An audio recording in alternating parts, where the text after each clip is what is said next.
Hello दोस्तों, मैं नवीन स्वागत करता हूं आपका। दोस्तों, लास्ट लेक्चर में हमने पढ़ा था डाइल्यूट और कंसंट्रेटेड एसिड के बारे में। अब कंसंट्रेटेड एसिड की अगर हम बात करें तो कंसंट्रेटेड एसिड के अंदर जब हमने वाटर को मिक्स कर दिया था तो उसके बाद में हमें एक डाइल्यूट एसिड मिला था। अब दोस्तों, जो ये प्रोसेस होती है adding water into concentrated acid, दोस्तों वो हाईली एक्सोथर्मिक होती है। यानी कि जब भी हम एसिड और वाटर को मिक्स करते हैं तो बहुत ज्यादा अमाउंट ऑफ एनर्जी रिलीज होती है और जो कि हमारे लिए काफी नुकसानदायक हो सकती है। तो दोस्तों, अब जो एग्जाम में क्वेश्चन पूछा जाता है वो यही पूछा जाता है कि यानी कि हम ऑलवेज एंड ऑलवेज एसिड को ऐड करते हैं वाटर के अंदर, कभी भी वाटर को एसिड के अंदर ऐड नहीं करते। दोस्तों, इसका रीजन यही होगा क्योंकि जब भी वाटर को मिक्स किया जाता है एसिड के अंदर तो वो एक एक्सोथर्मिक प्रोसेस होती है और जितना ज्यादा एसिड होगा उतनी ज्यादा एनर्जी रिलीज होगी। तो दोस्तों, अगर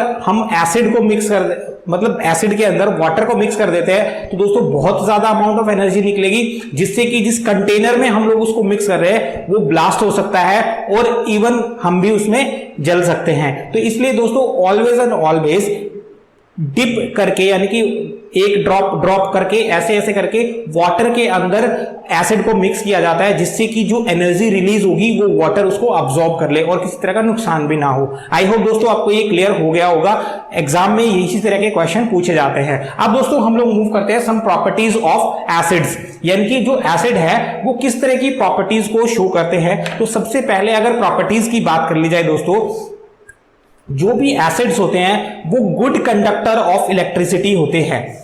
सो फर्स्ट प्रॉपर्टी यही हो जाएगी, acids are good conductor of electricity.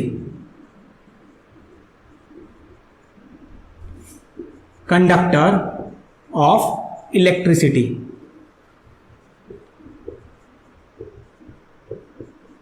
अब दोस्तों दो चीज मैं आपको बताता हूं। एक वर्ड होता है कंडक्टर, एक वर्ड होता है इलेक्ट्रोलाइट। तो दोस्तों, जब भी कोई भी मेटल या हम लोग बात कर सकते हैं कोई भी सॉलिड चीज इलेक्ट्रिसिटी कंडक्ट करती है, सॉलिड मटेरियल जो कि इलेक्ट्रिसिटी कंडक्ट करता है उसे बोला जाता है conductor. So solid material which conduct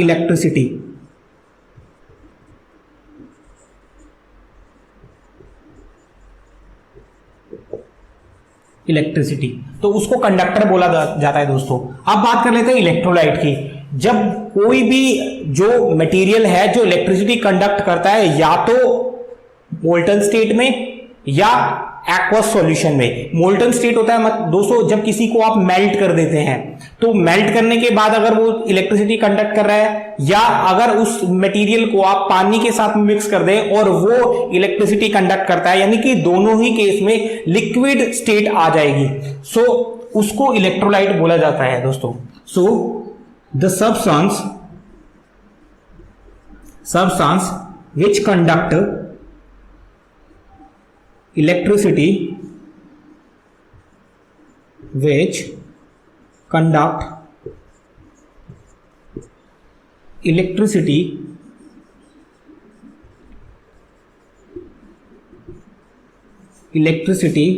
either their molten state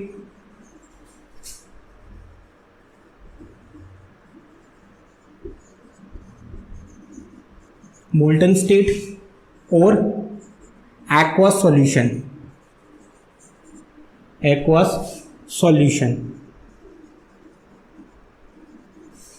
called electrolyte।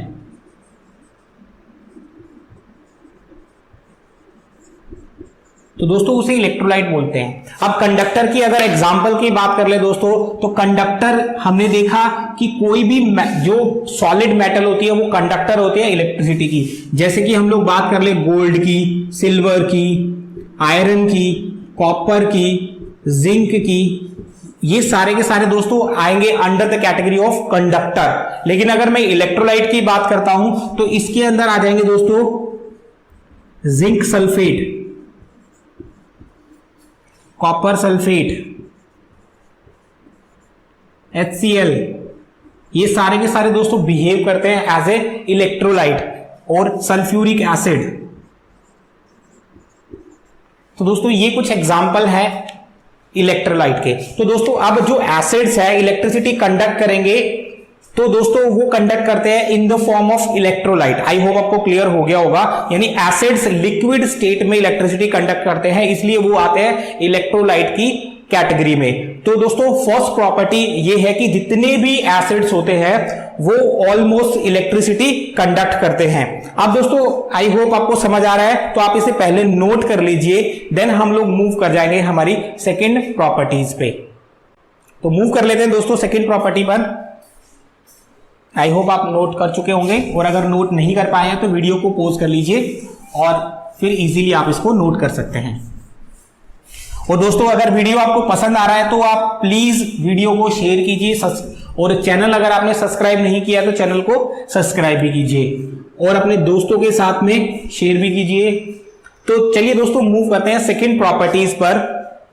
तो दोस्तों जितने भी एसिड्स हैं वो मेटल्स के साथ में रिएक्ट करते हैं और हाइड्रोजन गैस की फॉर्मेशन करते हैं। सो एसिड्स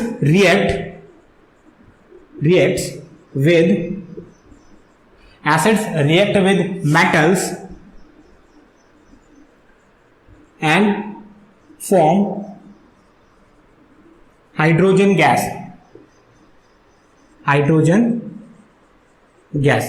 यानी कि एसिड्स रिएक्ट करेंगे मेटल्स के साथ में और हाइड्रोजन गैस की फॉर्मेशन कर देंगे।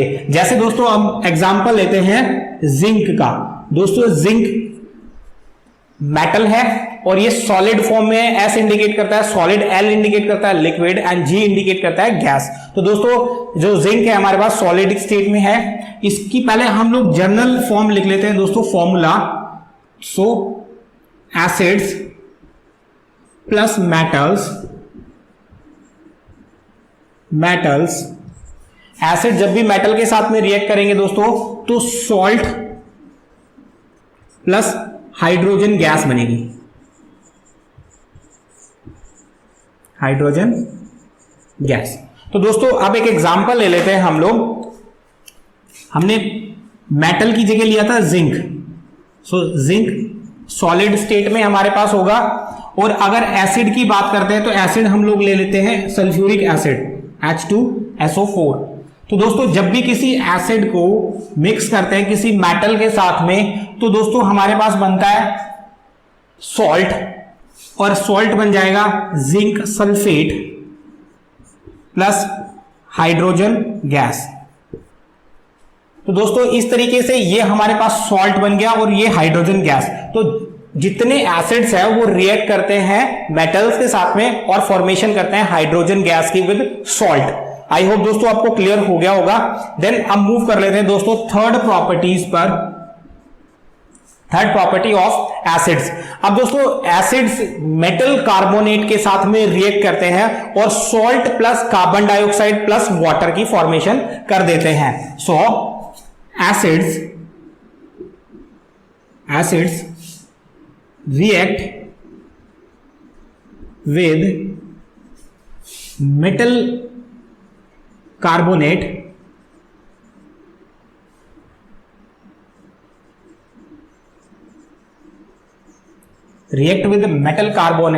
and form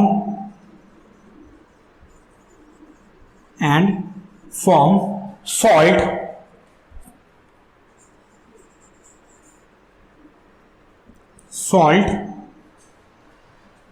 plus carbon dioxide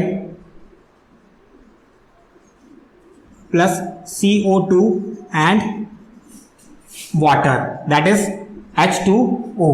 तो दोस्तों हम देख रहे थे कि एसिड जब रिएक्ट करते हैं मेटल कार्बोनेट के साथ तो फॉर्मेशन करते हैं salt plus carbon dioxide plus water. तो चलिए दोस्तों हमने जनरल प्रॉपर्टी तो पढ़ ली, अब इसका एक एग्जांपल हम लोग देख लेते हैं कि ये जो प्रॉपर्टी है ये कैसे काम करती है, यानी कि जो एसिड्स है वो कैसे कार्बन डाइऑक्साइड और वाटर को फॉर्मेशन करते हैं मेटल कार्बोनेट के साथ में। सो सबसे पहले हम लेते हैं दोस्तों acid plus metal carbonate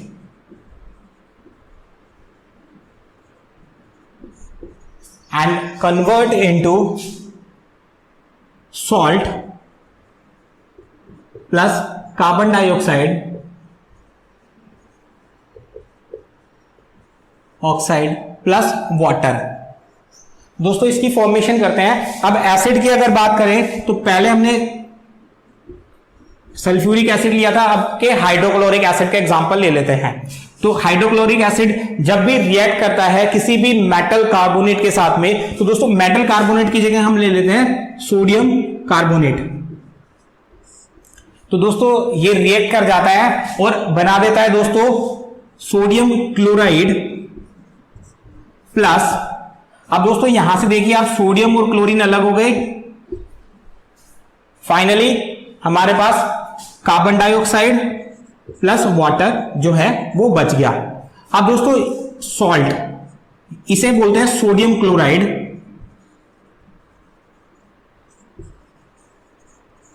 chloride, जिसको हिंदी में साधारण नमक भी बोलते हैं, साधारण नमक, जो कि हम घर में खाने में यूज करते हैं वो वाला, और इसका साइंटिफिक नेम होता है दोस्तों सोडियम क्लोराइड। आई होप दोस्तों आपको क्लियर हो गया होगा। तो दो प्रॉपर्टी यहां से हमने क्लियर की कि फर्स्ट मेटल रिएक्ट करते हैं एसिड के साथ में, दूसरा मेटल कार्बोनेट भी रिएक्ट करते हैं एसिड्स के साथ में। तो दोस्तों आई होप आप नोट कर चुके होंगे।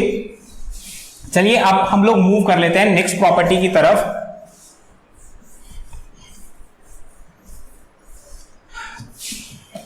तो अब दोस्तों मूव करते हैं हम next property, that is fourth property. तो दोस्तों फोर्थ प्रॉपर्टी हमें बोलती है कि जब भी हम मेटल हाइड्रोजन कार्बोनेट को रिएक्ट कराते हैं एसिड्स के साथ में, तब हमें salt plus carbon dioxide plus water मिल जाता है। So when metal hydrogen carbonate react with acid, it convert into salt plus carbon dioxide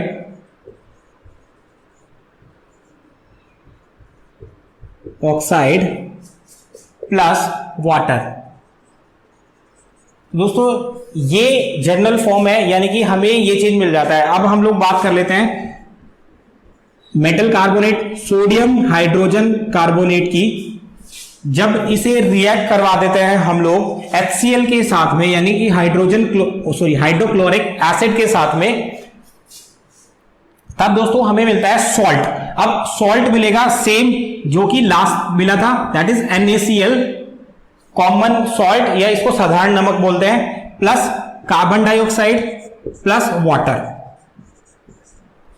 तो दोस्तों ये रिएक्शन होती है जब मेटल हाइड्रोजन कार्बोनेट रिएक्ट करते हैं ऑक्सीजन के एसिड्स के साथ में। तो यहां से दोस्तों हमने चार प्रॉपर्टीज को क्लियर कर लिया है।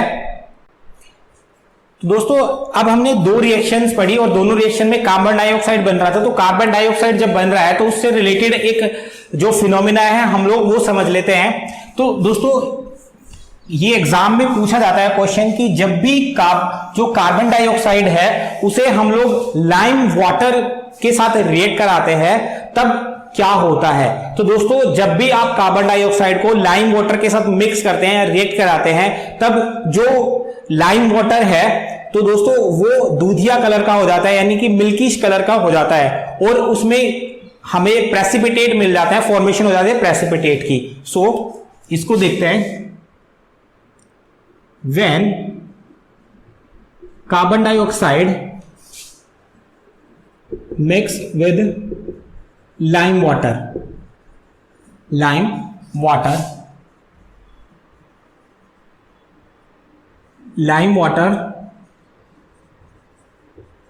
Turns milky. तो दोस्तों ये मिल्किश कलर का हो जाता है। अब ये रिएक्शन देख लेते हैं। लाइम वाटर, कैल्शियम हाइड्रोक्साइड जब रिएक्ट करता है कार्बन डाइऑक्साइड के साथ में, तो दोस्तों प्रेसिपिटेट बन जाता है CaCO3 प्लस में H2O। अब दोस्तों ये प्रेसिपिटेट हम बात कर रहे हैं,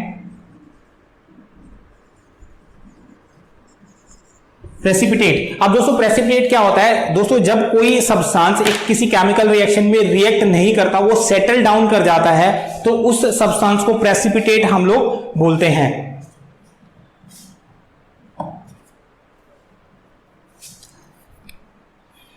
प्रेसिपिटेट उसको बोला जाता है दोस्तों। तो ये हमने पढ़ी। अब दोस्तों नेक्स्ट बात करते हैं हम लोग नेक्स्ट प्रॉपर्टी की तरफ।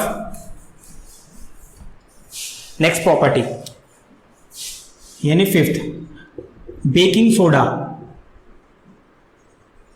बेकिंग सोडा,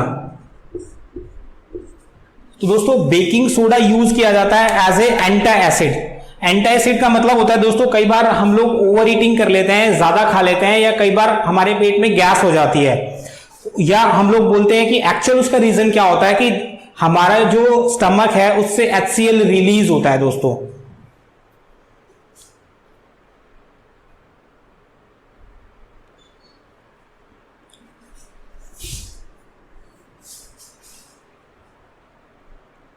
अब बात कर लेते हैं दोस्तों बेकिंग सोडा की। तो दोस्तों baking soda as a remedy यानी कि रामबाण की तरह यूज होता है जब हमारे पेट में एसिडिटी हो जाती है, तो उसको कंट्रोल करने के लिए बेकिंग सोडा यूज किया जाता है। और ये किस लिए होता है दोस्तों, जब हम ओवर ईटिंग कर लेते हैं उसकी वजह से ये होता है। अब दोस्तों ऐसा होता क्यों है, एक रीजन देख लेते हैं। क्योंकि हमारे स्टमक के अंदर HCl प्रेजेंट होता है, तो दोस्तों अगर वो एक्सेस अमाउंट में रिलीज होना शुरू हो जाता है, तो हमारी जो स्टमक है उसकी इनर पार्ट है उसको नुकसान भी हो सकता है। और उसके लिए एक उसको प्रेजेंट यानी कि उसको बचाने के लिए हमारे स्टमक के अंदर एक म्यूकस प्रेजेंट होता है, जिससे कि हमारा जो स्टमक है वो अंदर से जलने से बचता है। तो दोस्तों अगर एसिड ज्यादा अमाउंट में बनना शुरू हो गया तो उसको न्यूट्रलाइज करने की रिक्वायरमेंट पड़ती है, तो उसके लिए हम लोग यूज करते हैं बेकिंग सोडा का। अगर इसके फॉर्मूले की बात करें तो दोस्तों सोडियम हाइड्रोजन कार्बोनेट, जिसको बेकिंग सोडा भी बोलते हैं हम लोग। तो बेकिंग सोडा जब भी रिएक्ट करता है, क्योंकि हमारे स्टमक में HCl होता है और ये बिहेव करता है एज ए बेस, तो ये आपस में रिएक्ट करके न्यूट्रलाइज हो जाते हैं, इसलिए बेकिंग सोडा भी यूज किया जाता है फॉर एसिड्स कंट्रोल, यानी कि एसिड को न्यूट्रलाइज करने के लिए। आई होप आपको क्लियर हो गया होगा दोस्तों। अब लास्ट रिएक्शन जो मैंने अभी आपको बताई, इसकी डिटेल में जितने भी एसिड्स होते हैं दोस्तों, एसिड्स होते हैं, ये रिएक्ट करते हैं बेस के साथ में और बना देते हैं दोस्तों salt plus water. Salt plus water, तो एसिड की अगर बात कर ले HCl प्लस अगर बेस की बात कर ले NaOH that is sodium hydroxide, तो ये कन्वर्ट हो जाता है सोडियम क्लोराइड जो कि नमक है, अभी हमने पढ़ा साधारण नमक जो हम घर में यूज करते हैं, प्लस वाटर। और दोस्तों इस पूरी प्रोसेस को बोलते हैं न्यूट्रलाइजेशन रिएक्शन।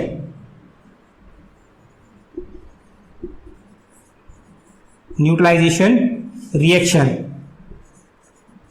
ये भी पूछा जाता है दोस्तों एग्जाम में कि न्यूट्रलाइजेशन रिएक्शन में हमें प्रोडक्ट में क्या मिलता है, सॉल्ट प्लस वाटर मिलता है।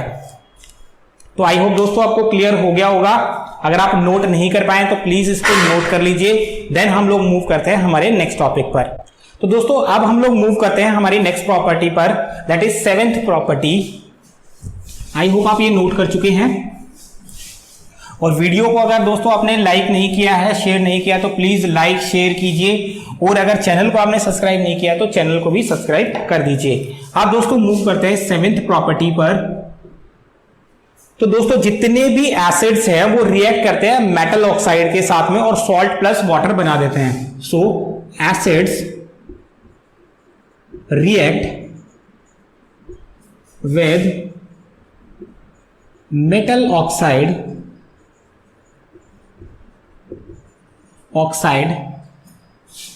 And form salt and water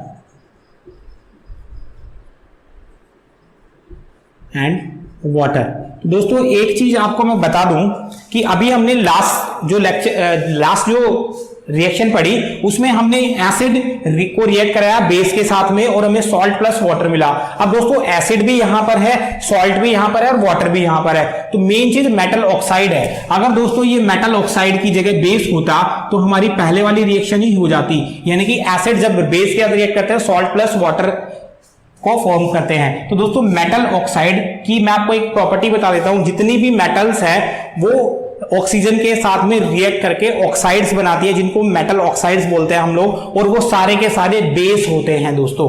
तो यानी कि मेटल ऑक्साइड को मैं बेस ही लिख सकता हूं। तो यहां से मुझे दो चीज मिल गई, acid react with base form salt and water, तो यहां पे जो मेटल ऑक्साइड होंगे वो बेस की तरह ही बिहेव करेंगे। तो दोस्तों चलिए हम इसकी रिएक्शन को देख लेते हैं। अगर बात करें एसिड की तो मैं HCl ले लेता हूं, हाइड्रोक्लोरिक एसिड, और जब हाइड्रोक्लोरिक एसिड को हम लोग रिएक्ट कराते हैं मेटल ऑक्साइड यानी कि copper is a metal, oxygen के साथ में रिएक्ट करके कॉपर ऑक्साइड बना देता है। तो जब भी हम इसे HCl को रिएक्ट कराते हैं मेटल ऑक्साइड यानी कि कॉपर ऑक्साइड के साथ में, तो हमें कॉपर क्लोराइड मिलता है दोस्तों, CuCl2, copper chloride plus water. तो दोस्तों ये सॉल्ट होता है, salt, and this is base, और ये हो गया एसिड हमारा, एंड ये वाटर। तो दोस्तों न्यूट्रलाइजेशन रिएक्शन हो गई ये भी, यानी कि यहां पे वाटर और सॉल्ट हमें दोनों मिल रहा है, इसलिए न्यूट्रलाइजेशन रिएक्शन का भी एग्जांपल हो सकता है। तो दोस्तों आप इसे नोट कर लीजिए, देन हम लोग मूव करेंगे हमारी नेक्स्ट प्रॉपर्टीज पर ऑफ एसिड्स। अगर आपने नोट नहीं किया तो दोस्तों इसको पॉज कर लीजिए और नोट कर लीजिए। अब मूव कर लेते हैं दोस्तों last property of acids, that is 8th property. अब दोस्तों जितने एसिड्स होते हैं वो कोरोसिव नेचर के होते हैं, यानी कि अगर कहीं भी एसिड प्रेजेंट है तो वहां पे जंग लग सकता है, उसको कोरोजन बोलते हैं दोस्तों। Acids are corrosive in nature,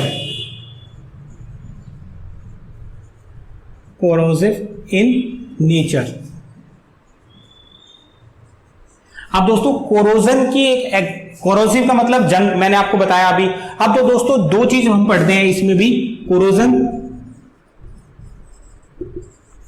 and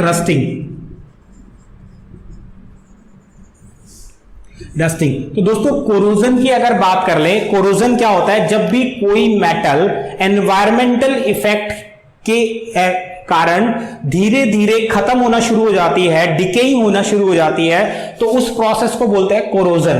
अब दोस्तों जब कोरोजन आयरन में होता है तो उसको बोलते हैं रस्टिंग, यानी कि जो रस्टिंग वर्ड है, this is corrosion in iron. Fe formula होता है केमिकल उसका, आयरन। तो दोस्तों स्पेशल जब कोरोजन आयरन के अंदर होता है तो उसको हम लोग रस्टिंग बोलते हैं, और जनरल कोई भी मेटल हो सकती है उसके लिए हम कोरोजन वर्ड यूज कर सकते हैं। तो आई होप दोस्तों आपको क्लियर हो गया होगा कोरोजन और रस्टिंग। इसको दोस्तों हम लोग मेटल और नॉन मेटल जब पढ़ेंगे तब उसको डिटेल में हम लोग स्टडी करेंगे कि कोरोजन क्या होता है और कोरोजन कैसे होता है। तो आई होप दोस्तों आपको क्लियर हो गया होगा टॉपिक। अब नेक्स्ट प्रॉपर्टी में बात करते हैं दोस्तों कि जितने भी एसिड्स होते हैं उनको हम कभी भी मेटल कंटेनर के अंदर स्टोर करके नहीं रखते। ऐसा इसलिए किया जाता है दोस्तों, अगर किसी भी एसिड को हम लोग मेटल कंटेनर के अंदर रखेंगे तो दोस्तों वो उसके साथ रिएक्ट करके उसको कोरोइड कर देगा, जिससे कि जो मेटल है उसे नुकसान होगा और वो खत्म हो जाएगा। इसलिए कभी भी एसिड्स को हम लोग मेटल कंटेनर के अंदर स्टोर करके नहीं रखते, उन्हें स्टोर करने के लिए ग्लास कंटेनर या सिरामिक कंटेनर यूज किया जाता है। अब दोस्तों मूव करते हैं हम लोग कि जो एसिड्स होते हैं उनमें क्या चीज कॉमन होती है। So what is common in all the acids, common in all acids। तो दोस्तों नेक्स्ट क्वेश्चन अराइज होता है कि सभी एसिड्स के अंदर क्या चीज कॉमन होती है। तो दोस्तों सबसे पहले अगर बात करते हैं हम लोग कि जितने भी एसिड्स होते हैं उनको जब भी हम डिसॉल्व करते हैं तो वो हाइड्रोजन आयन प्रोड्यूस करते हैं। So all the acids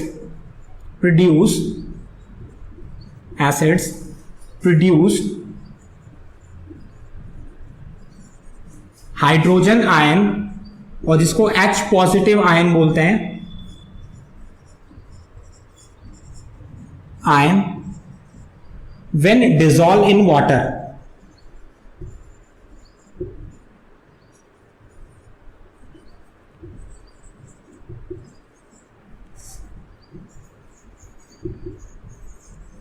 dissolve in water.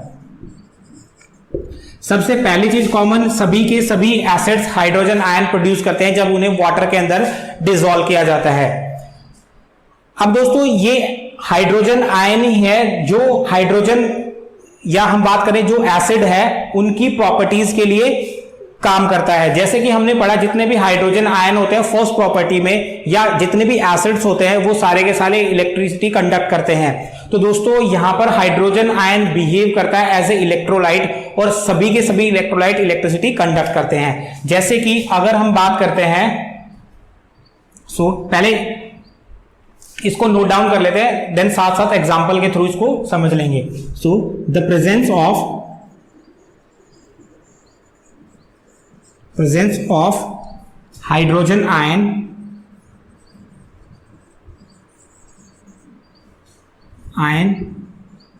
gives the property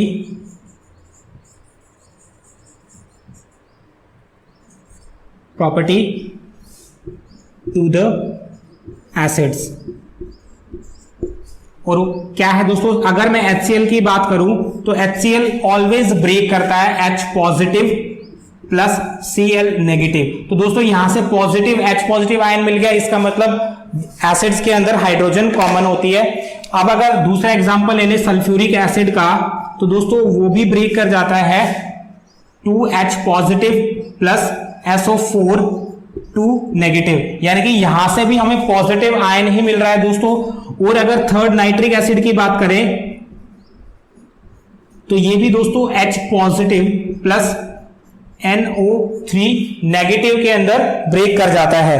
तो यहां से दोस्तों हमने एक चीज समझी कि जितने भी एसिड्स हैं सारे के सारे जब उन्हें डिसॉल्व करते हैं तो वो सारे के सारे H पॉजिटिव आयन हमें देते हैं। अब दोस्तों एक चीज, जो एसिडिक बिहेवियर होता है एसिड्स का, वो सिर्फ और सिर्फ वाटर के अंदर ही हो सकता है। विदाउट वाटर जो एसिड्स है वो एसिडिक बिहेवियर शो नहीं कर सकते। सो आई होप दोस्तों आपने नोट कर लिया होगा। अब दोस्तों एक लास्ट हमारा जो टॉपिक है एसिड्स के अंदर रह जाता है, that is strong acids and weak acids. तो चलिए दोस्तों अब हम लोग बात कर लेते हैं स्ट्रॉन्ग एसिड और वीक एसिड पर। तो दोस्तों स्ट्रॉन्ग एसिड, जैसे आपको नाम से ही पता चल रहा है, स्ट्रॉन्ग एसिड उन एसिड्स को बोलते हैं जो कंप्लीटली डिसॉल्व हो जाते हैं वाटर के अंदर, और या हम बोल सकते हैं कंप्लीटली कन्वर्ट हो जाते हैं आयंस के अंदर। सबसे पहले हम बात करते हैं स्ट्रॉन्ग एसिड की। Strong acid. अब दोस्तों स्ट्रॉन्ग एसिड में हमने पढ़ा कि कोई स्ट्रॉन्ग एसिड उस एसिड को हम लोग बोल सकते हैं जो कंप्लीटली डिसॉल्व हो जाए in the form of ion in water. So the acids which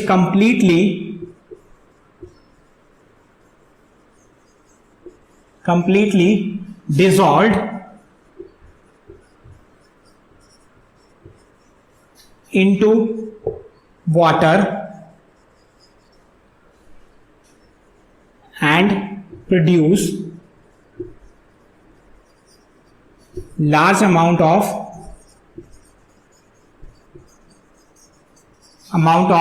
H positive ion। यानी कि जो कंप्लीटली डिसॉल्व हो जाता है और सबसे ज्यादा H पॉजिटिव आयन हमें सॉल्यूशन में देता है। तो इसके एग्जाम्पल दोस्तों हो सकते हैं हमारे जो अभी हमने पढ़े, HCl, sulphuric acid and nitric acid. ये 3 स्ट्रॉन्ग एसिड के केस में आते हैं दोस्तों। अब हम लोग बात करते हैं वीक एसिड की। तो दोस्तों जो एसिड कंप्लीटली डिसॉल्व नहीं होते वाटर में और ज्यादा H पॉजिटिव आयन नहीं देते, उनको हम लोग वीक एसिड्स बोलते हैं। So the acids which partially ionized into water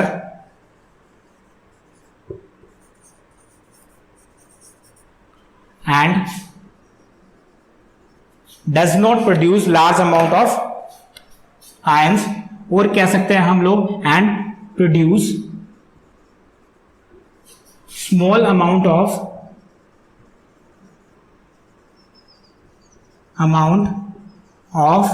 H positive ions are called weak acids। अब दोस्तों वीक एसिड की अगर एग्जांपल की हम लोग बात करें तो एक एग्जांपल हम लोग देख लेते हैं।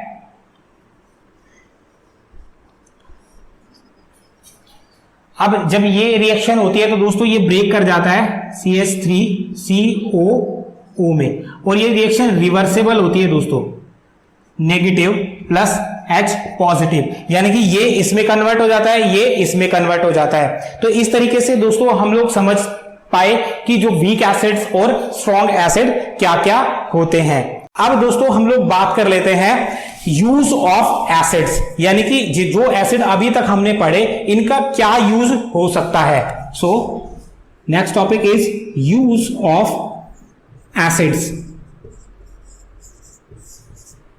यूज ऑफ एसिड्स, तो दोस्तों जो एसिड्स हम लोग यूज करते हैं इसमें ज्यादातर हम लोग मिनरल एसिड की ही बात करते हैं। मिनरल एसिड्स, मिनरल एसिड के केस में सबसे पहले अगर हम लोग बात करें दोस्तों सल्फ्यूरिक एसिड की, first is sulphuric acid that is H2SO4। अब अगर सल्फ्यूरिक एसिड की मैं बात करूं दोस्तों तो जो फर्टिलाइजर्स हम लोग बनाते हैं उसके अंदर फर्टिलाइजर्स की मैन्युफैक्चरिंग में हम लोग सल्फ्यूरिक एसिड को यूज करते हैं, और जो कि यूज होता है as a ammonium sulphate. So it is used to manufacture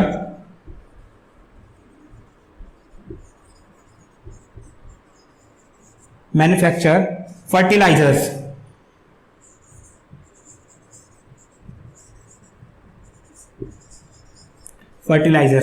और फर्टिलाइजर भी अगर हम बात करें क्या, तो that is ammonium sulphate.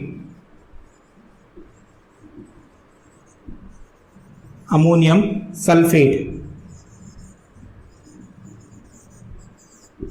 That is ammonium sulphate, यानी कि सल्फ्यूरिक एसिड को हम लोग अमोनियम सल्फेट बनाने के लिए यूज करते हैं। और इसके साथ साथ दोस्तों ये यूज होता है पेंट बनाने के लिए भी, पेंट बनाने के लिए भी हम लोग इसका यूज करते हैं, और अलग दूसरे जो केमिकल है उसको प्रिपेयर करने के लिए भी यूज करते हैं, to prepare other chemicals.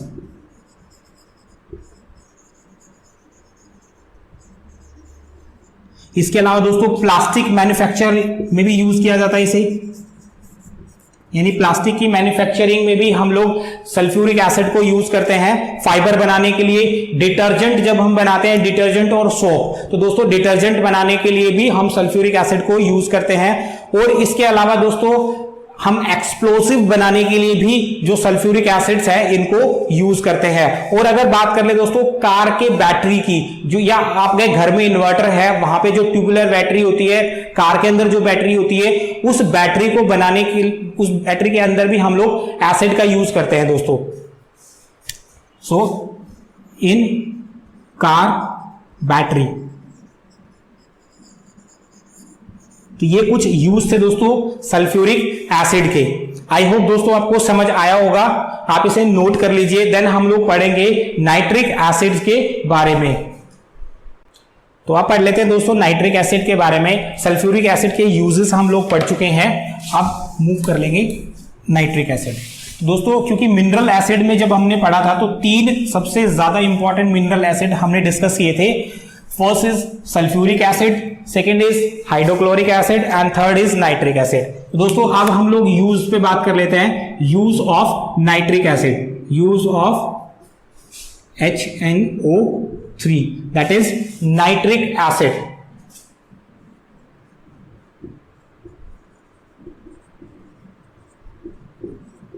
Nitric acid. तो दोस्तों अगर यूज ऑफ नाइट्रिक एसिड की बात करें तो ये भी फर्टिलाइजर मेकिंग में यूज होता है। It is also used in making of fertilisers, making of fertilisers, fertilisers. Second दोस्तों एक्सप्लोसिव बनाने के लिए यूज होता है, मेकिंग एक्सप्लोसिव्स। एक्सप्लोसिव मेकिंग में दोस्तों TNT का नाम आपने सुना होगा दोस्तों, TNT। और दोस्तों इस कई बार एग्जाम में इसकी फुल फॉर्म ही पूछी जाती है direct, TNT that is try nitrotoluene. TNT is try nitrotoluene.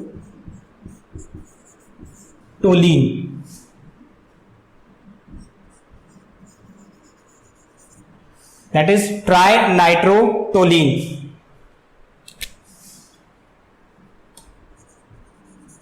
Toluene, तो ये इसकी फुल फॉर्म होती है दोस्तों TNT की। अब मूव करते हैं दोस्तों थर्ड पर, दैट इज हाइड्रोक्लोरिक एसिड और HCl। अब HCl की अगर हम लोग बात करें तो दोस्तों HCl यूज किया जाता है जब भी हम गैल्वेनाइजेशन करते हैं, तो उसके अंदर हम लोग जो भी एनवायरमेंटल इफेक्ट के कारण एक लेयर जम जाती है किसी भी मेटल पे, उसको रिमूव करने के लिए हम HCl का यूज करते हैं। दूसरा दोस्तों अगर बात करें हम लोग जो बॉयलर्स होते हैं उसके अंदर बहुत सी गंदगी जम जाती है, स्लज जिसको बोला जाता है, उसको रिमूव करने के लिए भी HCl का यूज किया जाता है। और दोस्तों टेक्सटाइल इंडस्ट्री में भी इसका यूज है, फूड मेकिंग में और लेदर इंडस्ट्री में भी हम लोग इसको यूज करते हैं। तो चलिए दोस्तों इसको हम लोग नोट कर लेते हैं। आई होप आप नाइट्रिक एसिड के यूजेस को नोट कर चुके होंगे।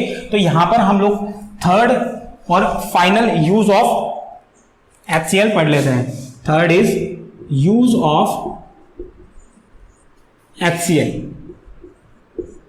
Use of HCl। तो सबसे पहले हमने पढ़ा दोस्तों जो यूज ऑफ HCl है, ये ऑक्साइड फिल्म को रिमूव करने के लिए काम आता है in steel objects. It is used to remove oxide film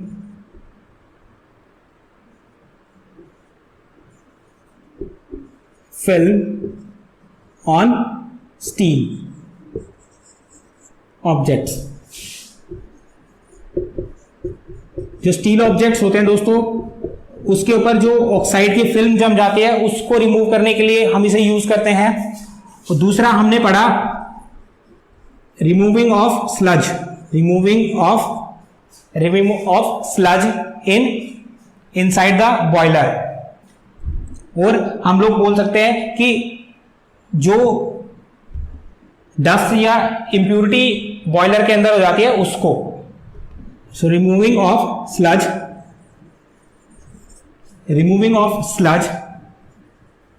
inside the boiler. Boiler के अंदर से जो स्लज है उसे रिमूव करने के भी काम आता है। टेक्सटाइल इंडस्ट्री में भी यूज होता है, also used in textile industry। Textile industry में हम लोग यूज करते हैं, फूड में यूज किया जाता है, फूड मेकिंग में, एंड लेदर इंडस्ट्री में भी यूज किया जाता है।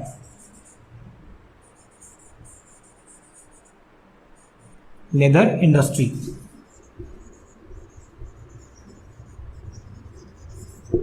दोस्तों ये थे use of mineral acids. I hope दोस्तों आपको समझ आ रहे होंगे।